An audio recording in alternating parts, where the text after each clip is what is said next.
세상의 주인 대신 하나님의 전쟁에 함께 동참하는 그러한 평화교회 모든 성도가 되기를 주님의 이름으로 소망합니다. 여러분들은 잘 모르시겠지만 굉장히 저희들이 역사적인 순간에 서 있는 거, 위대한 어떠한 한 걸음에 증인으로 서 있는 거를 기억하시면 좋을 것 같습니다. 아마 세계에서 가장 어린 세례 교인이 찬양대에 쓰고 있다는 사실을 기억하면서 계속 쓰면은 아마 기네스북에도 오르지 않을까. 100년 성가대원을 하는 그런 기적이 있을 수도 있을 것 같습니다. 우리는 행복으로의 초대를 앞두고 있고 또 가을을 맞이하고 있습니다. 생각보다 가을은 풍성한 추수의 계절이기도 하지만 돌아보면 굉장히 개인적으로 잔인한 계절이라고 생각이 듭니다. 지금은 아니지만 그래도 옛날에 가을에 추수를 한다라는 것은 무언가 지금까지의 삶에 어떠한 했던 일들을 거두는 그런 계절로 우리는 기억하고 있는 것 같습니다. 누군가에게 거둬들인다, 열매를 수확한다라는 것이 행복이고 기쁨이겠지만 그것이 내 생각보다 내 기대에 미치지 않았을 때 찾아오는, 내가 했던 노력에 비해 그 열매가 너무나 적을 때 그것을 바라보면서 찾아오는 어떠한 슬픔과 아픔도 분명히 그 안에 있을 것 같습니다. 여러분들은 여러분들의 삶을, 정리까지는 아니지만 그래도 이번 한 해를 돌아보면서 어떠한 열매가 있을까를 생각해 보면서 잔인한 계절이 아니라 소망의 기쁨의 계절이 되기를 주님의 이름으로 소망합니다. 우리는 행복초를 앞두고 이제 많은 사람들을 교회에 초대하고 있습니다. 여러분들도 다 주위의 사람들을 초대하고 계신 줄 저는 굳게 믿고 있습니다. 이번뿐만이 아니라 우리가 전도를 하면서 또 많은 사람들을 교회에 부르면서 초대하면 그 사람들의 다양한 반응이 있습니다. 그 중에 아마 많은 사람들이 이렇게 반응할 것 같은데요. 나 너무 바쁘다. 이러한 반응이 우리 안에 있을 것 같습니다. 내가 주중에 일이 너무 많아서 주일에 교회를 가고 싶지만 내가 주중에 너무 피곤해가지고 교회를 못 나오겠다. 이러한 이야기를 하면서 못 가겠다, 이렇게 말하는 사람이 있는 것 같습니다. 사실 우리도 그 사람의 그러한 삶을 알기 때문에 그래? 선뜻 더 뭔가 얘기하기가 참 어려운 것 같습니다. 저도 만약에 이러한 상황이 주어졌다면 어떻게 해야 될까 고민을 참 많이 했는데 이러한 한 가지 답을 하면 좋을 것 같다는 생각을 했습니다. 내가 당신의 일을 위해 열심히 기도하겠습니다. 당신의 일이 없어지기를, 당신 회사를 다닌다면 당신의 회사가 좀 없어져서 당신의 일이 안에서 평안해지기를 기도하면 어떨까요? 농담입니다.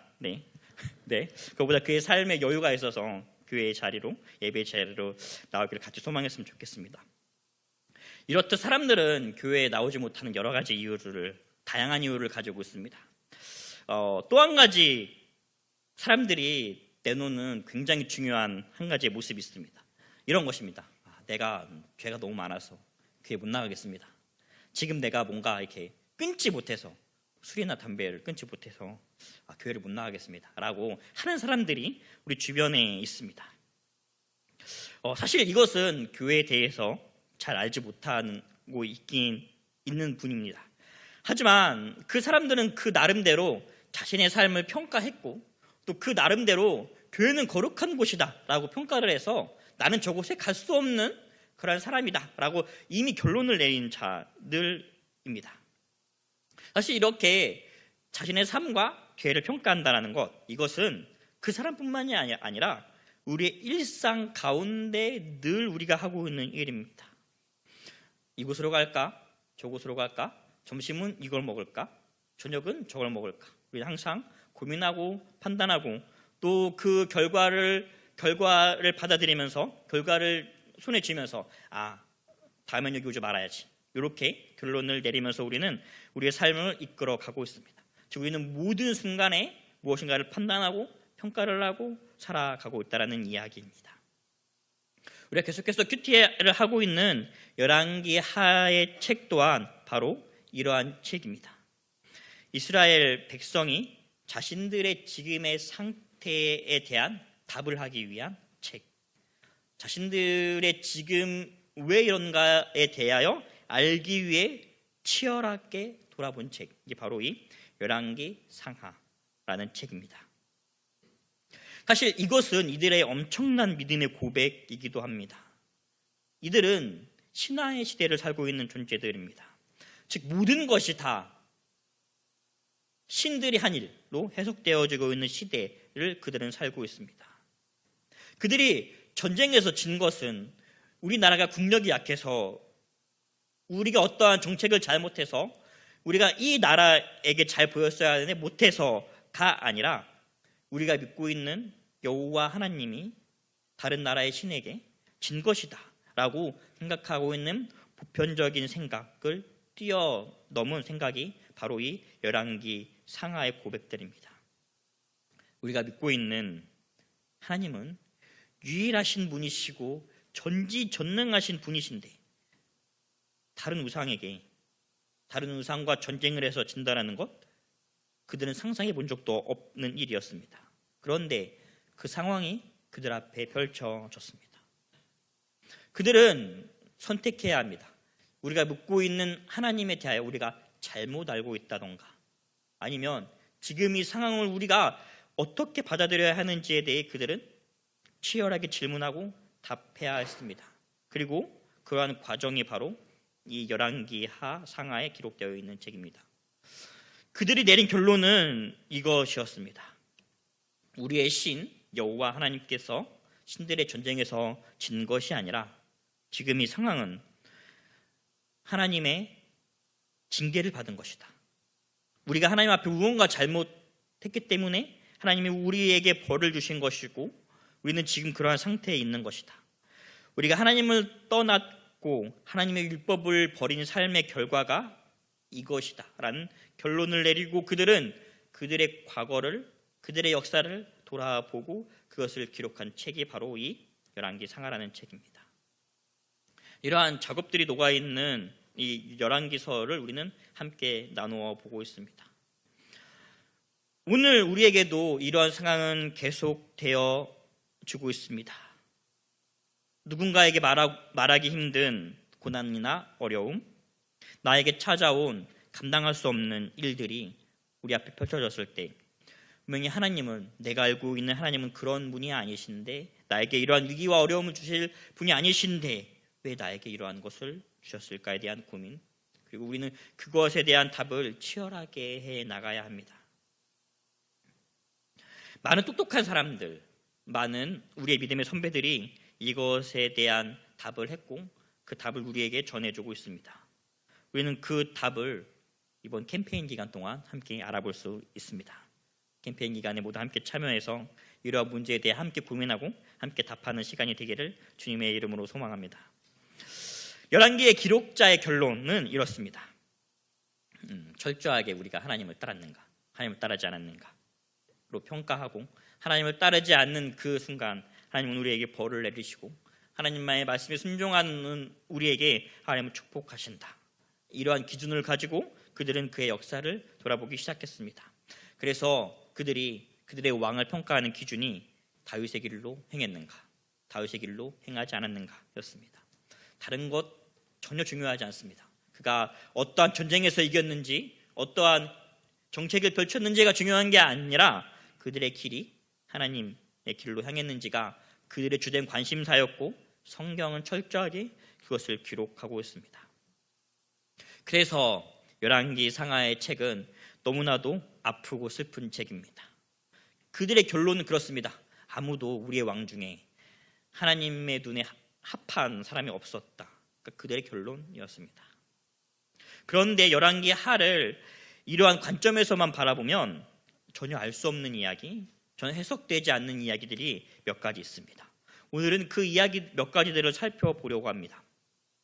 첫 번째는 하나님을 찾으면 해결되는 사건들이 열왕기 하에 기록되어 있습니다.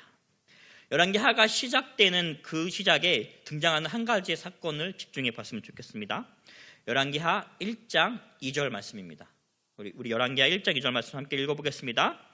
아하시아가 사마리아에 있는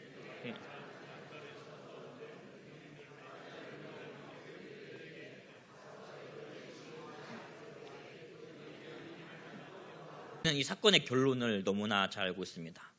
네, 결국 이 왕은 죽게 됩니다. 열왕기하가 시작되면서 굉장히 우울하고 굉장히 한편에 짤막하게 나오는 이 에피소드의 사건은 하나님을 찾지 않고, 이스라엘 왕이라는 사람이 하나님을 찾지 않고 이방신을 찾았다가 죽는 사건, 이 우울한 사건이 시작됩니다. 아주 작게 흘러가는 이 에피소드는 그 시대가 얼마나 악한지, 그 시대가 얼마나 하나님에게서 멀어졌는지를 우리에게 보여주는 장면이기도 합니다. 하지만 이 사건은 여기에만 기록되지 않고 있습니다. 열왕기하에 계속되는 사건들 속에 이와 같은 사건들이 계속되어집니다. 이방 장군 나아만이라는 사람이 하나님을 찾아와 그의 나병의 문제를 해결하는 사건이 등장합니다. 거대한 전쟁을 앞두고 새 국가의 동맹을 맺고 군대를 이끌고 전쟁에 나아갔지만 물을 찾을 수 없어 고민하던 그들은 하나님을 찾고 그 문제뿐만이 아니라 전쟁에서 승리하는 사건도 그곳에 나와 있습니다.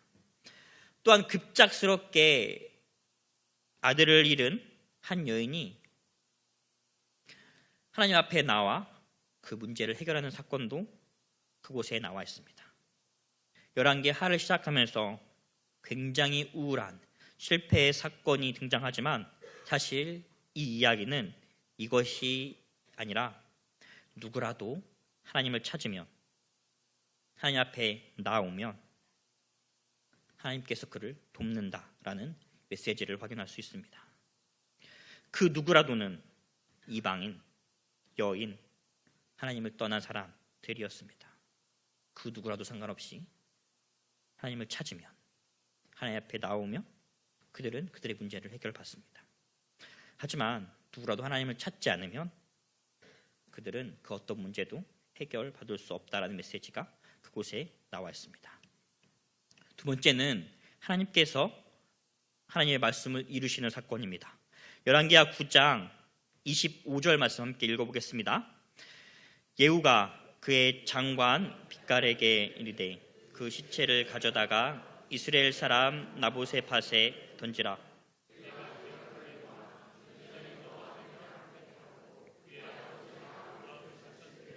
여호와께서 이와 같이 그의 일을 예언하셨느니라. 아멘. 북이스라엘은 굉장히 많은 반란이 일어납니다. 그 반란의 사건 중에 한 장면을 우리는 함께 읽어봤습니다. 예후라는 사람이 반란을 일으키는 장면, 이 열왕기하에 일어나는 사건입니다. 그런데 단순히 이 사건은 그냥 한 사람의 반란이 아니라 열왕기상에 기록되어져 있는 예언자의 입으로 선포되어지는 하나님의 말씀이 이루어지는 사건입니다. 오늘의 사건에 대한 하나님의 예언은 열왕기상 21장 23절에 기록되어 있습니다. 그리고 그 후에 엄청나게 많은 사건들이 쭉 기록되어집니다. 그리고 열왕기하 9장에 와서 그 말씀이 이루어지고 그 예언이 성취되어집니다. 열왕기하에는 정말 많은 일들이 펼쳐지고 일어납니다. 그리고 그 일들은 다 하나님께서 하신 일들입니다. 어떤 일들은 하나님께서, 하나님의 사람이 기도를 하자마자 응답하신 사건도 있고, 또 어떤 일들은 하나님 앞에 나오지만 하나님께서 한참의 시간을 두고 완성하시는 하나님의 일들이 있습니다. 특별히 왕에 대한 예언은 하나님께서 그 일들을 그 시대가 아니라 그 다음 시대나 그 다다음 시대에 이루시는 일들을 우리는 찾아볼 수 있습니다. 분명히 하나님께서 우리에게 이러한 모습들, 이러한 일들을 보여주시는 이유가 있습니다. 제가 내린 답은 이것입니다.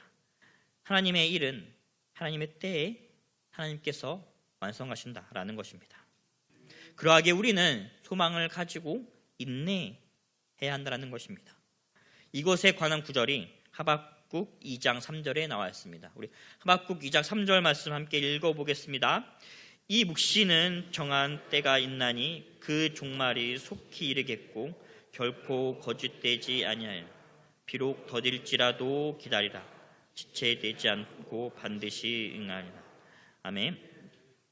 바뀌지 않을 것 같은 악한 세상, 악한 집단이 지배하고 다스리고 그들의 뜻대로 흘러가고 있는 이 세상을 바라보면서 하나님의 뜻이 나타나지 않고 하나님의 길로 흘러가지 않는 우리의 현실을 바라보면서 또 하나님의 뜻이 이루어질 것 같지 않는 나의 이 일상을 바라보면서 그곳에서도 하나님이 이루실 하나님의 뜻을, 하나님의 길을, 하나님의 일들을 소망하면서 우리는 살아가야 합니다.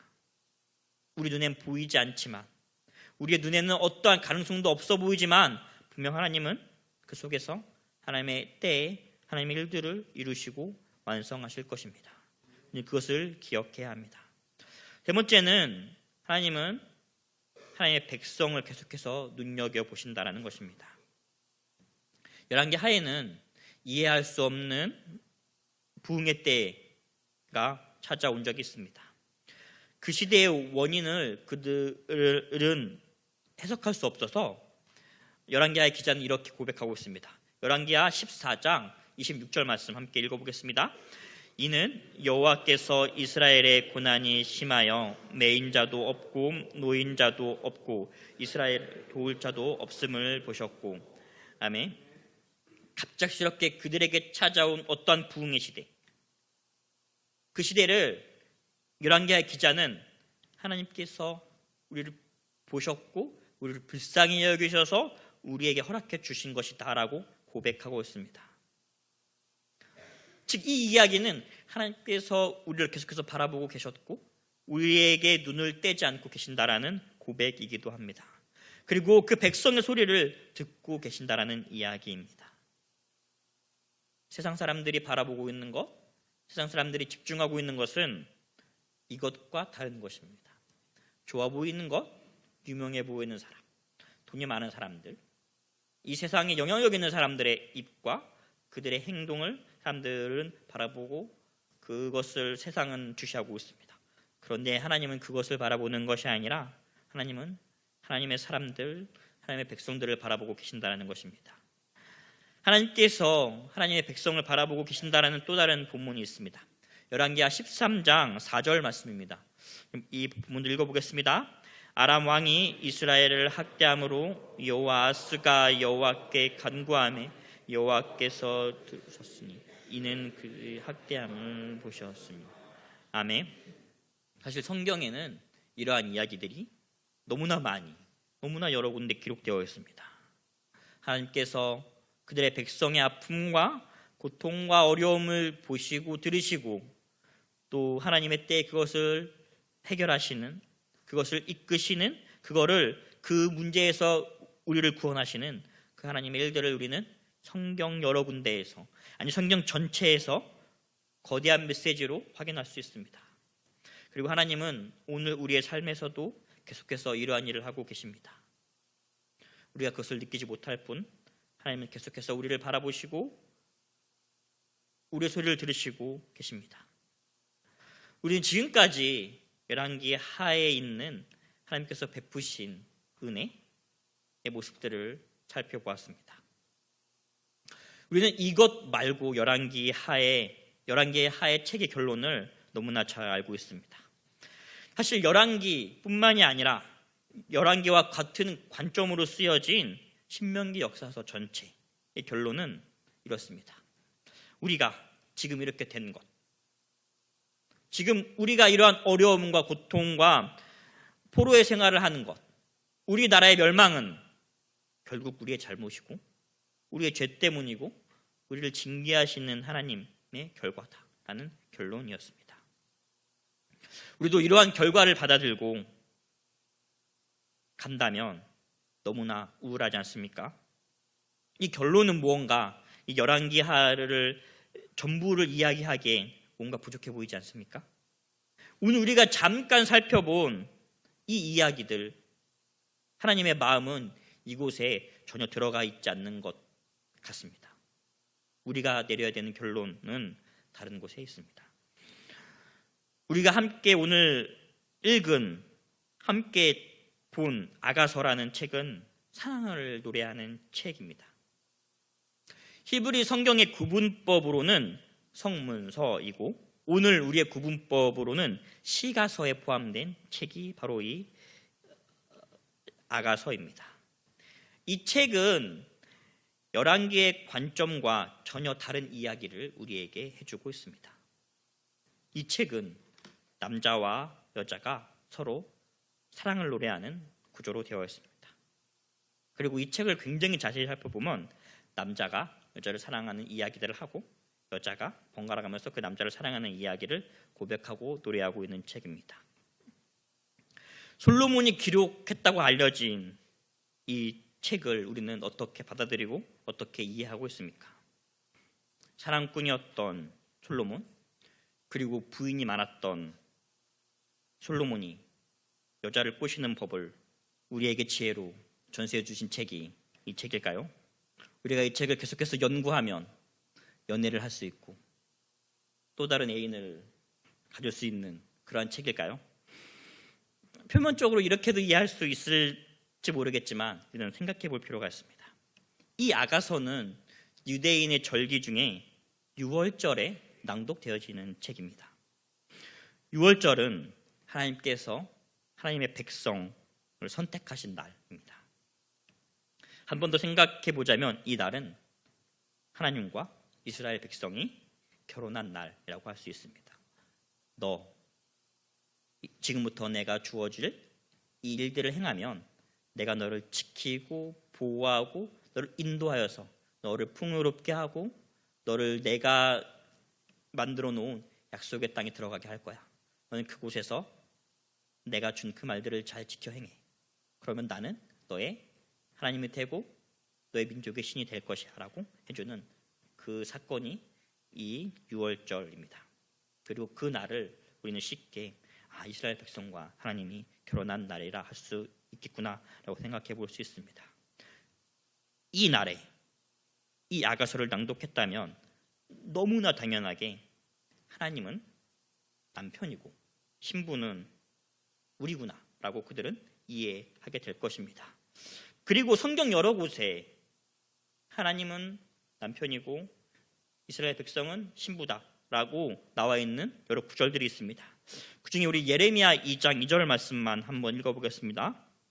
가서 예루살렘의 귀에 외칠지니라 여호와께서 이와 같이 말씀하시기를 내가 너를 위하여 내 청년의 때의 인애와 내 신혼의 때의 사랑을 기억하노니 곧 씨 뿌리지 못한 땅 그 광야에서 나를 따랐으면.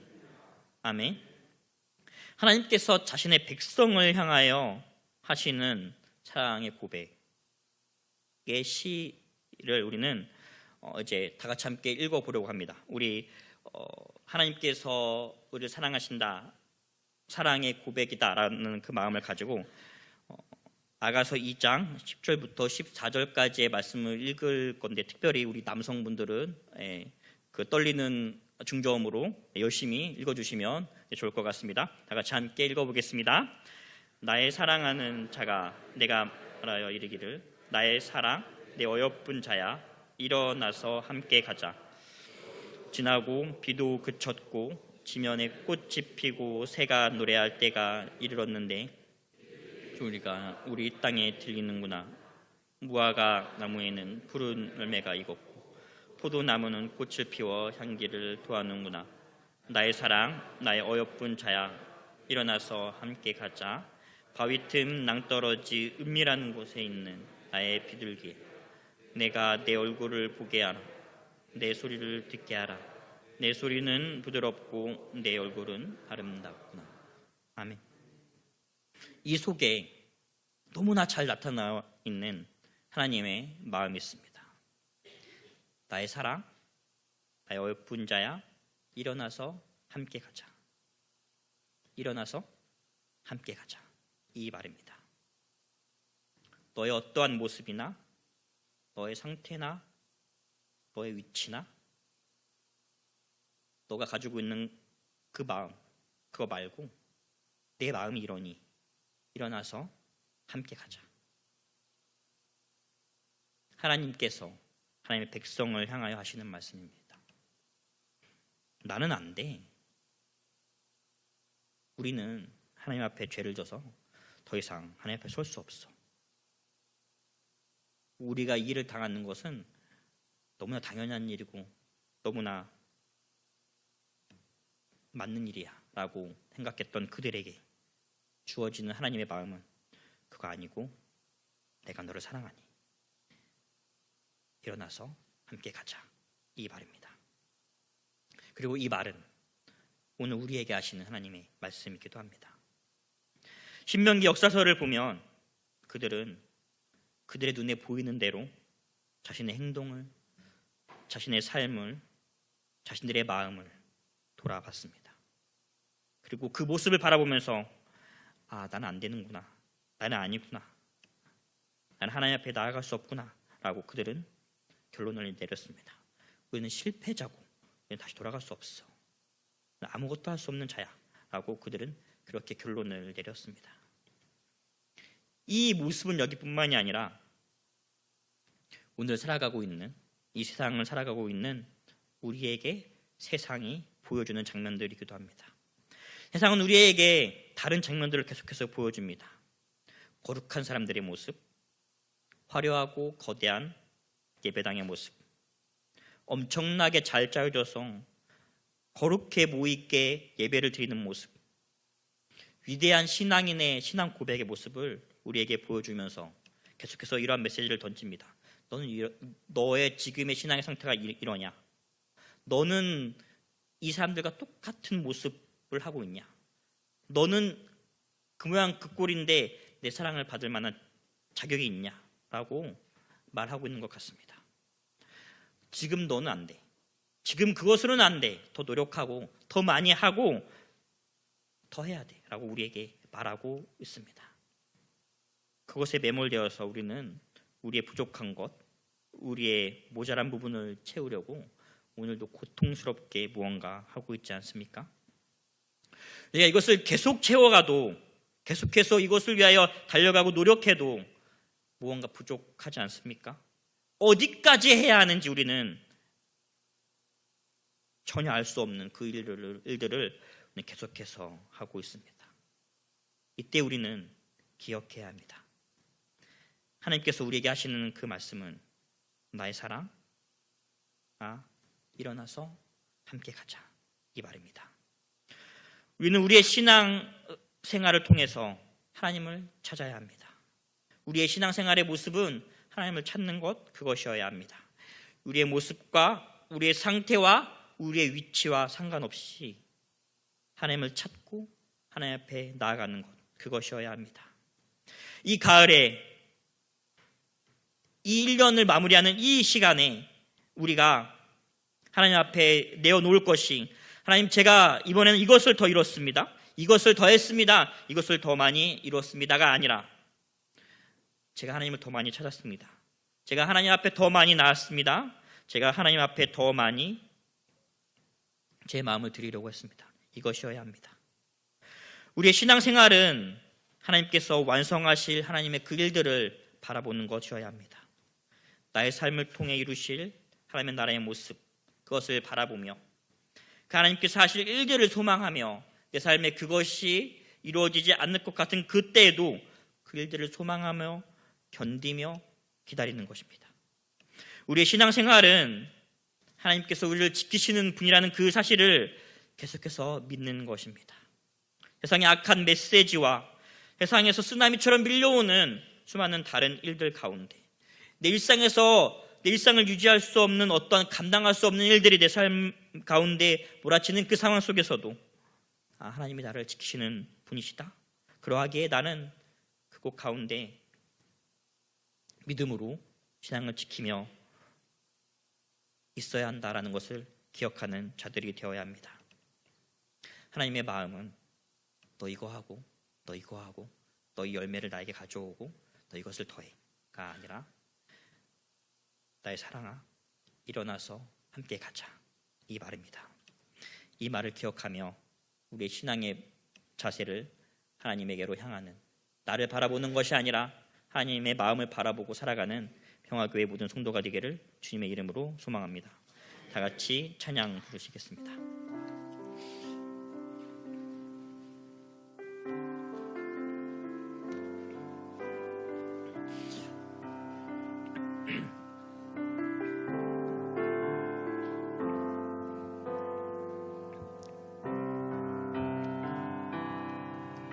나의 사랑 너는 어여쁘고 창귀하다. 어느 보석보다 귀하다.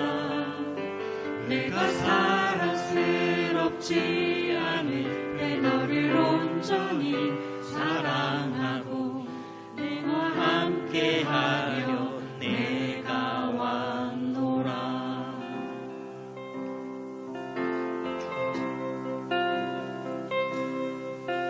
주의 사랑